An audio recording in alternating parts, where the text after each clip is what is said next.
Hello everyone. So guys ये है आपका क्लास 7 सिविक्स चैप्टर 3। ओके, देख लीजिए। यहाँ पर लिखा हुआ है कि हुज रिस्पॉन्सिबिलिटी, ओके, किसकी जिम्मेदारी है। तो सिविक्स हम पढ़ रहे हैं और इसमें से मैंने कुछ वर्ड्स मीनिंग वगैरह जो छाटे हैं, एडवांस्ड स्ट्रक्चर्स वगैरह देख लीजिए। जैसे फाउंड टू बी का इस्तेमाल है और अच्छे है। तो इसके लिए तो मैं अलग से वीडियो लाऊंगा ही। ये टोटल काफ़ी कुछ है, इतना है, इसके लिए मैं अलग से वीडियो लाऊंगा। फिलहाल हम पढ़ते हैं चैप्टर को। ओके गाइस, चलिए देखिए यहाँ। Akshat, what happen? I am shooting baby. So guys यहाँ पर लिखा हुआ है कि हे लुक एट दिस, मतलब इसको देखो। It says that there is a water shortage in our state. मतलब कि यहाँ पर ये देख रहे हैं कि दो बच्चे हैं, ये न्यूज़पेपर पढ़ रहे हैं और एक बच्ची कह रही है दूसरे बच्ची से कि देखो यहाँ देखो, यह कहता है, यानी कि न्यूज़पेपर कहता है that there is a water shortage, पानी की कमी है इन आवर स्टेट, हमारे स्टेट में, राज्य में पानी की कमी है। And people are falling sick, और लोग बीमार पड़ रहे हैं। फॉल सिक का मतलब बीमार पड़ना। आगे देखते हैं। In many villages people were found to be drinking unclean water. अब देखिए फाउंड टू बी का कितना अच्छा इस्तेमाल है कि इन मेनी विलेजेस, बहुत सारे गांवों में, पीपल वर फाउंड, यानी कि लोगों को पाया गया। क्या करते हुए पाया गया? टू बी ड्रिंकिंग, पानी पीते हुए पाया गया। अनक्लीन वाटर, गंदा पानी पीते हुए पाया गया कई गाँव में। स्ट्रीम्स हैव ड्राइड अप, जो नदियां हैं वो सूख चुकी हैं। एंड सो हैव टैंक्स, और वैसे ही जो पानी के टैंक्स हैं वो भी सूख चुके हैं। सो हैव का इस्तेमाल भी मैं लिख लेता हूँ, मैं आपको ये कराऊंगा कि सो हैव यहाँ पर क्यों आया है, यही कहीं लिख लेता हूँ मैं, सो हैव। ओके, आगे देख लेंगे इसको। चलिए, तो so have tanks in the worst affected areas. Worst affected का मतलब कि कुछ ज़्यादा ही जो अफेक्टेड एरियाज हैं, villagers have been carrying water across great distances. तो वहाँ पर जो गांव वाले हैं क्या कर रहे हैं? Have been carrying water, have been का मतलब लंबे समय से प्रोसेस चल ही रहा है, वो लोग लगातार पानी कैरी कर रहे हैं अक्रॉस ग्रेट डिस्टेंसेस, काफ़ी दूर से वो अपने उन गाँव में पानी लाते हैं। ठीक है, यहाँ देखिए, people at the district HQ Patalpuram receive water supply once in 3 days। यानी कि पीपल एट द डिस्ट्रिक्ट, ये जो डिस्ट्रिक्ट है पातालपुरम जो है, ये HQ का मुझे फुल फॉर्म नहीं पता है। ये जो पातालपुरम डिस्ट्रिक्ट है, receive water supply once in 3 days, यानी कि 3 दिनों में एक बार वाटर की सप्लाई होती है यहाँ पर। The district hospital here is overflowing with patients. जो यहाँ का डिस्ट्रिक्ट हॉस्पिटल है वो पेशेंट से काफ़ी भर गया है, ओवरफ्लो हो रहा है। A large number of home are children with acute diarrhoea. और वो जो पेशेंट्स है, पेशेंट्स के बारे में बताया जा रहा है कि अ लार्ज नंबर ऑफ होम, जिनमें से, ऑफ होम का इस्तेमाल मैं एक बार बता चुका हूँ, फिर से समझा दूंगा। ऑफ होम हम यहाँ पर लिख लेते हैं। ओके, ऑफ होम बहुत यूज़ होता है कि जिनमें से जो ज़्यादा नंबर है, जो ज़्यादा संख्या है वो बच्चों की है। विद एक्यूट डायरिया, जो बहुत एक्यूट मतलब बहुत ज़्यादा, मतलब एकदम, मतलब एक एम्फेसाइज किया जा रहा है एक्यूट डायरिया, मतलब बहुत ही खतरनाक डायरिया से वो लोग गुजर रहे हैं जो बच्चे हैं। Okay fine. जैसे एक्यूट पेन होता है ना, बहुत तीक्ष्ण, क्या बोलते हैं इसकी हिंदी में? एक्यूट का मतलब कि उस डायरिया को एम्फेसाइज कर रहा है, उसकी वैल्यू ज़्यादा दिखा रहा है, उसकी डिग्री ज़्यादा दिखा रहा है। जरूर नहीं कि सबका हिंदी हो। ओके, और यहाँ क्या लिखा है देख लेते हैं। यहाँ लिखा है कि लास्ट ईयर, पिछले साल, we discussed the fact that government works at 3 levels। अब कह रहा है कि अगर आपने छठी क्लास में जो पढ़ा होगा कि जो सरकार है वो 3 लेवल पे काम करती है, local level, state level and national level. And looked at the work of local government in some detail. तो कह रहा है कि पिछले साल हमने लोकल सरकार क्या होती है उसके बारे में हमने पढ़ा है। इन दिस चैप्टर, इस चैप्टर में we examine the work of the government. हम एग्जामिन करते हैं कि सरकार का जो काम है एट द स्टेट लेवल, की स्टेट लेवल पे क्या काम है। How does this take place in a democracy. Democracy यानी कि जो लोकतंत्र, उसमें किस तरीके से ये काम करता है। What is the role of a member of legislative assembly, यानी कि MLA का क्या काम है, मिनिस्टर्स के क्या काम है। How do people express their views और डिमांड एक्शन फ्रॉम गवर्नमेंट। कैसे लोग अपना व्यूज़ सामने रखते हैं और गवर्नमेंट से कैसे डिमांड करते हैं कोई काम के लिए। We look at these question through the example of health. हम हेल्थ के एग्जाम्पल से इसको समझेंगे। तो ये बता दें, समझ में आ गया। अब आगे देखते हैं। यहाँ लिखा है कि ऑन द टीवी न्यूज़, यानी कि टीवी न्यूज़ पर दे सेड, उन्होंने कहा कि 10 people have died from diarrhoea, कि 10 लोग मर चुके हैं डायरिया से। इज़ दैट पॉसिबल, क्या ये पॉसिबल है? Can one really die from it, क्या कोई वाकई ही डायरिया से मर सकता है? हु नोज, कौन जाने, just hope I don't get it, बस उम्मीद करती हूँ कि मुझे ना हो जाए। मतलब ये कह रही है कि क्या ऐसा हो सकता है, तो ये कह रही है कि हो सकता है, भाई कौन जानता है। My mother said not to have any iced drinks from the market. Okay, ये जो नॉट टू हैव है बड़ा अच्छा इस्तेमाल होता है, छोटे छोटे आइटम्स है जो आपको आने चाहिए। मैं लिख देता हूँ यहाँ पर नॉट टू हैव, बड़ा बेहतरीन है। Asked not to have, spoken में तो खूब इस्तेमाल है इसका। ओके, तो मेरी माँ ने कहा कि जो आइस्ड ड्रिंक्स है, जो बिल्कुल जमे हुए जो बर्फ़ वाले जो ड्रिंक्स है वो ना ले मार्केट से। She gave one of her lectures in this morning, उन्होंने सुबह एक लेक्चर दिया। You have to be responsible for your health Shreen, mummy ने कहा कि तुम्हें अपने हेल्थ के लिए जिम्मेदार होना है। हैव टू बी का मतलब तुम्हें ऐसा होना ही है। ओके, हंसी में उसने उड़ा दिया। स्टॉप, यहाँ पर उसके किसी ने रोका है उन दोनों बच्चों को। This road is blocked due to the rally, अब जो वो एक पुलिस ऑफिसर लेडी है वो कह रही है कि ये जो रोड है ये ब्लॉक्ड है ड्यू टू द रैली की वजह से। They have gheraoed the MLAs resident. अब देखिए, घेराव हिंदी वर्ड होता है घेराव, लेकिन इंग्लिश में भी घेराव कहते हैं। घेराव का मतलब घेर लेना। तो लिखा हुआ है कि दे हैव, यानी कि जो लोग हैं उन्होंने घेराव कर लिया है एमएलए के घर को, रेजिडेंस को। अब देखिए, रियली, वाई, क्यों, हैज़ ही डन समथिंग, क्या उसने कुछ किया है, present perfect tense.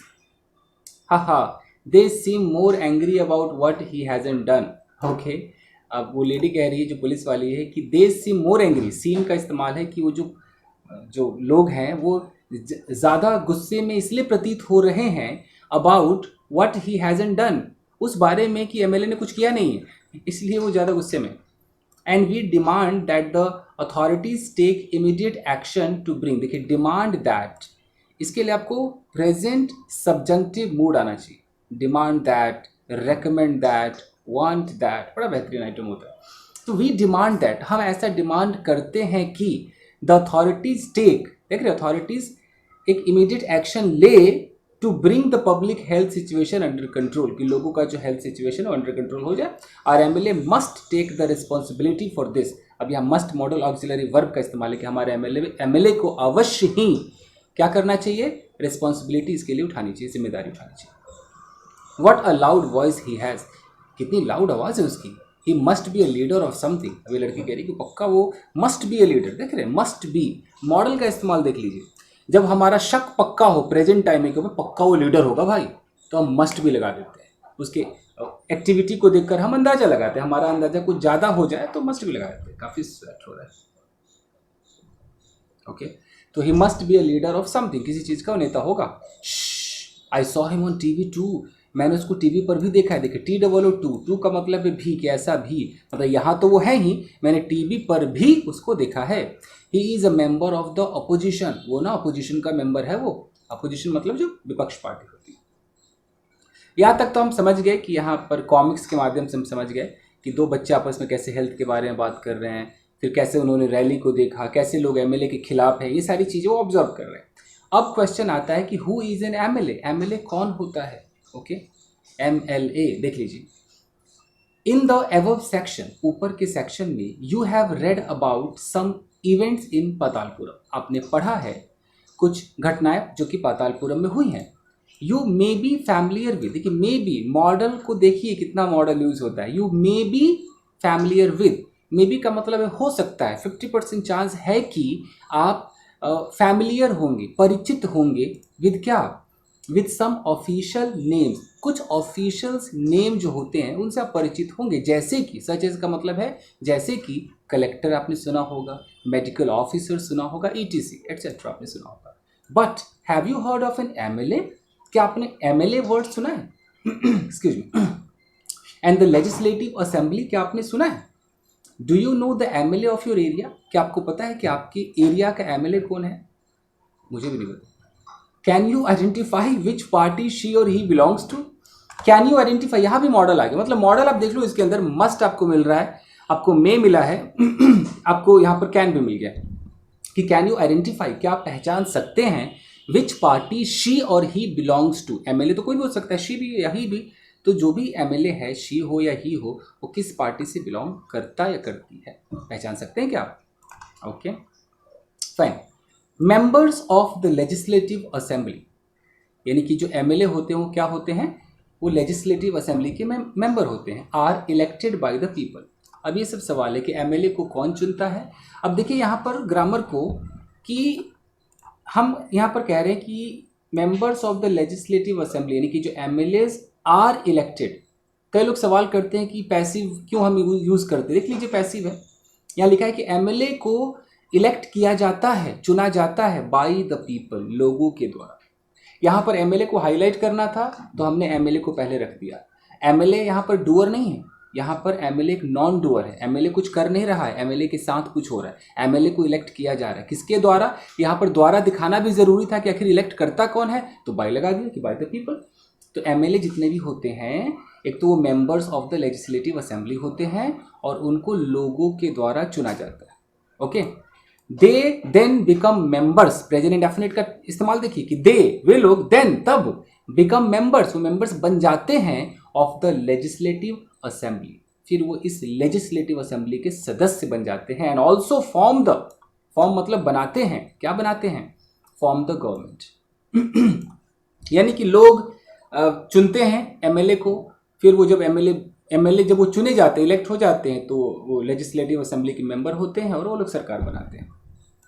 In this way we say that, अब इस तरीके से हम कहते हैं दैट एमएलएज रिप्रेजेंट पीपल, कि एमएलए क्या है, वो लोगों को ही रिप्रेजेंट करते हैं, लोगों के द्वारा चुने जाते हैं, तो लोगों की आवाज़ बनकर वो उस असेंबली में जाते हैं कि भैया मैं जहाँ से उठकर आया हूँ वहाँ के सैकड़ों जो लोग हैं उनकी ये समस्या है, उसको अब मैं अपने मुंह से बताऊंगा, क्योंकि मैं पावर में हूँ तो मेरी बात मानी जाए, ये बात। The example below will help us understand this better. अब नीचे कुछ एग्जाम्पल्स है जिससे हम समझ जाएंगे कि ये क्या है। Every state in India has a legislative assembly. India में जितने भी स्टेट हैं, जितने भी राज्य हैं, उसमें एक लेजिस्लेटिव असेंबली होता है।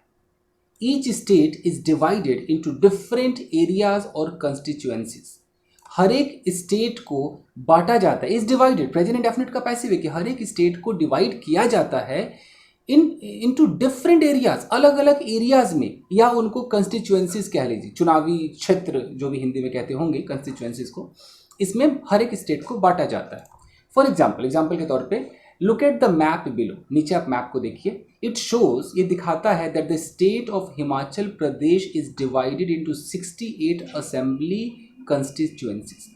अगर हम हिमाचल प्रदेश को देखें तो वो कितने कंस्टिट्यूएंसीज में बांटा हुआ है? 68 कंस्टिट्यूएंसी, यानी कि उतने उन जगहों से एमएलए चुन करके आएंगे। From each constituency the people elect one representative, यानी कि हर कंस्टिट्यूएंसी से एक रिप्रेजेंटेटिव को चुना जाता है, who then becomes a member of the legislative assembly, और वो बनता है एमएलए। यानी कि जैसा हिमाचल प्रदेश का बताया जा रहा है कि वहाँ पर 68 कंस्टिट्यूएंसीज हैं, तो एक हिमाचल प्रदेश से 68 एमएलए निकलते हैं, 68 एमएलए निकलते हैं। माय गॉड, देखिए यू वुड हैव नोटिस्ड। अब यहाँ पर वुड हैव का भी इस्तेमाल, देखिए ग्रामर भी सीखते रहिए। आपने खूब सुना होगा you might have noticed, may have noticed, यहाँ पर आया है you would have noticed. Would have इतना खतरनाक है कि यह आपके कंडीशनल को पहले तो दिखाता है। यहाँ क्या ये कंडीशनल दिखा रहा है कि पॉसिबिलिटी, प्रोबेबिलिटी दिखा रहा है? देख लेते हैं। You would have noticed that people stand for elections in the name of different parties. यहाँ पर ये प्रोबेबिलिटी दिखा रहा है कि आपने नोटिस तो कर ही लिया होगा। वुड हैव जो है वो थोड़ा मस्ट हैव से नीचे है। यू वुड हैव नोटिस्ड, आपने नोटिस तो कर ही लिया होगा that people stand for elections, election के लिए जब लोग खड़े होते हैं in the name of different parties, यानी कि अलग अलग पार्टीज के नाम पर खड़े होते, कोई बीजेपी से खड़ा होगा, कोई कांग्रेस से खड़ा होगा, इस तरीके से। These MLAs therefore belong to different political parties, इसलिए जितने भी एमएलएज हैं ये किसी न किसी पार्टी से बिलोंग करते हैं। अब देखिए, how do people who are MLAs become minister और चीफ मिनिस्टर। अब क्वेश्चन यहाँ पर उठता है कि ठीक है, एमएलए बन गए, एक हिमाचल प्रदेश से 68 एमएलए आ गए, क्योंकि हिमाचल प्रदेश में 68 कंस्टिट्यूएंसीज है। अब ये मिनिस्टर्स कैसे बनेंगे, ये चीफ मिनिस्टर कैसे बनेंगे, इस पर सवाल है। ओके और मैं इस वीडियो को ज़्यादा बड़ा तो नहीं करूँगा गाइस, मुझे लग रहा है मैं इसको 2-3 पार्ट में पढ़ाऊँगा, तो 15 से 20 मिनट, तो 15 मिनट हो चुका है, 5 मिनट और, ठीक है, छोटा छोटा वीडियो ही सही रहेगा। ओके तो यहाँ पर है कैसे बनते हैं, तो a political party whose MLAs have one more than half the number of constituencies in a state can be said to be in majority. अब देख लीजिए क्या कह रहा है, अ पॉलिटिकल पार्टी, वो पॉलिटिकल पार्टी, मान लीजिए कि हिमाचल प्रदेश में 68 कंस्टिट्यूएंसीज है, तो अब हर पॉलिटिकल पार्टी वहां से लड़ेगी, बीजेपी के भी वहां पर कैंडिडेट होंगे, कांग्रेस की भी, और भी जो है।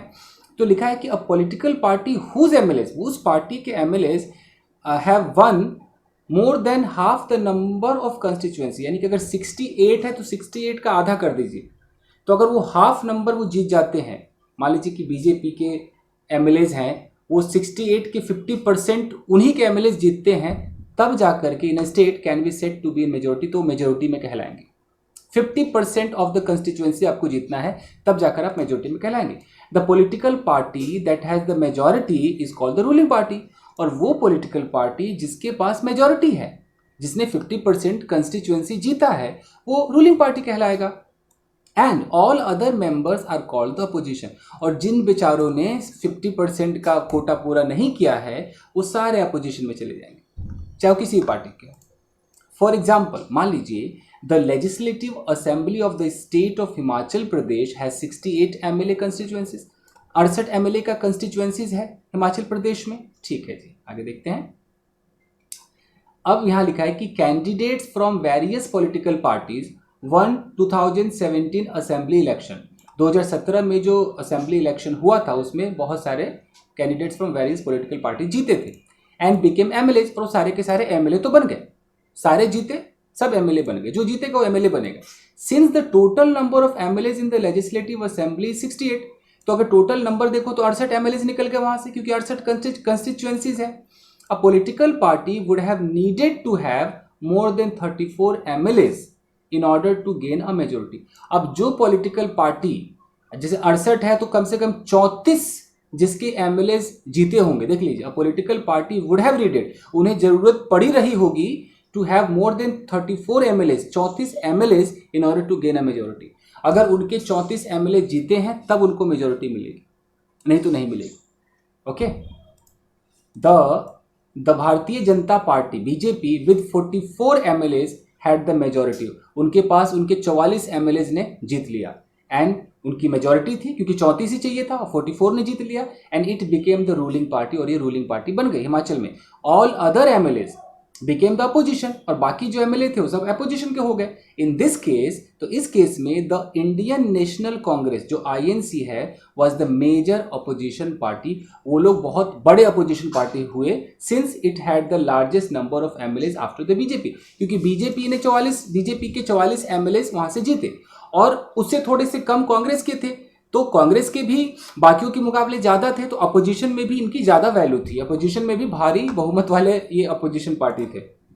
Among the opposition were other parties, और भी लोग अपोजिशन में रहे होंगे, including those who had been elected as independent candidates. कुछ ऐसे होते हैं जो क्या बोलते हैं, जिनका कोई पार्टी नहीं होता है, इन हिंदी आई डोंट नो, मतलब इंडिपेंडेंट कैंडिडेट कहते हैं, ऐसे भी लोग रहे होंगे। तो समझ में आ रहा है? तो ये आपका 19 मिनट का हो गया है, ये बस यहाँ तक खत्म कर देता हूँ मैं। आफ्टर द इलेक्शंस के बाद the MLAs belonging to the ruling party will elect their leader who will become the chief minister. अब देख लीजिए चीफ मिनिस्टर कैसे कोई बनेगा कि आफ्टर द इलेक्शन, अब इलेक्शन हो गए, एमएलएज तैयार हैं, एक रूलिंग पार्टी भी हो गई कि हाँ भाई मेजोरिटी इस पार्टी की आई है, अब इनके जो एमएलएज होंगे, तो MLAs belonging to the ruling party, जो उस रूलिंग पार्टी से बिलोंग करेंगे, विल इलेक्ट, अब वो लोग इलेक्ट करेंगे, मतलब चुनेंगे, देयर लीडर, अपने लीडर को वो लोग चुनेंगे, who will become the chief minister. और उनमें से जो चीफ मिनिस्टर बनेगा वही लोग चुनेंगे, यानी कि जो 44 एमएलएज रहे होंगे वो चुनेंगे। तो in this case the BJP MLAs chose Shri Jairam Thakur as their leader. तो इस केस में क्या हुआ था कि बीजेपी के जो एमएलएस थे उन्होंने जयराम ठाकुर को चुना था कि हमारे ये लीडर होंगे, and he became the chief minister. वो चीफ मिनिस्टर बन गया Jairam Thakur. The chief minister then selects other people as minister. अब चीफ मिनिस्टर अब दूसरों को सिलेक्ट करेंगे कि भैया ये मिनिस्टर बनेगा, ये मिनिस्टर बनेगा। आफ्टर द इलेक्शंस के बाद it is the governor of the state, जो स्टेट का जो गवर्नर होता है वो appoints the chief minister and other ministers, वो अपॉइंट करेगा चीफ मिनिस्टर को ही। उनका रूल है कि वही जाकर के जो भी अपॉइंटमेंट लेटर, ऑफर लेटर कुछ ऐसा है, मतलब गवर्नर जो है वो अपॉइंट करेंगे, ठीक है। लीडर जो एमएलए है वो चुनेंगे कि हाँ जी ये हमारा बंदा चीफ मिनिस्टर होगा। चीफ मिनिस्टर चुनेगा कि अच्छा ये क्या है, ये हमारा मंत्री होगा। अब उन पर जो लास्ट मोहर है वो किसका है, गवर्नर का है। अब देख लीजिए, the chief minister and other ministers have the responsibility, इन दोनों की जिम्मेदारी होती है, जो मुख्यमंत्री है और जो बाकी मिनिस्टर्स हैं उनकी जिम्मेदारी होती है ऑफ रनिंग वेरियस गवर्नमेंट, कि वो अलग अलग जो भी विभिन्न प्रकार की जो सरकारें चल रही हैं, जो सिविक बॉडी है उसको ये रन करेंगे। जो डिपार्टमेंट्स हैं, जो मिनिस्ट्रीज हैं, उनको ये लोग रन करेंगे। दे हैव सेपरेट ऑफिसेस, उनके अलग अलग ऑफिसेस होते हैं। और legislative assembly is a place, और ये जो लेजिस्लेटिव असेंबली ही एक जगह होता है where all the MLAs whether from the ruling party or from the opposition meet to discuss various things। सारे के सारे लोग उस लेजिस्लेटिव असेंबली में इकट्ठा होते हैं डिस्कस करने के लिए। Hence, अतः some MLAs have dual responsibilities, कुछ MLA के पास दो दो जिम्मेदारियां होती है, one as an MLA and other as a minister। एक तो MLA है प्लस उनको मिनिस्टर भी बना दिया गया है, तो ये जिम्मेदारियां होती है। We will read about this further, हम इसके बारे में आगे पढ़ेंगे। तो हमने पेज नंबर 33 तक कर लिया है, आगे मैं आपको अगले पार्ट में कराऊंगा कि debate in the legislative assembly. ठीक है गाइस, तो 21 मिनट का वीडियो हो चुका है, तो बस आज के लिए इतना ही दोस्तों। मिलते हैं अगले वीडियो में। Till then take care, keep practicing and have fun. Thank you guys.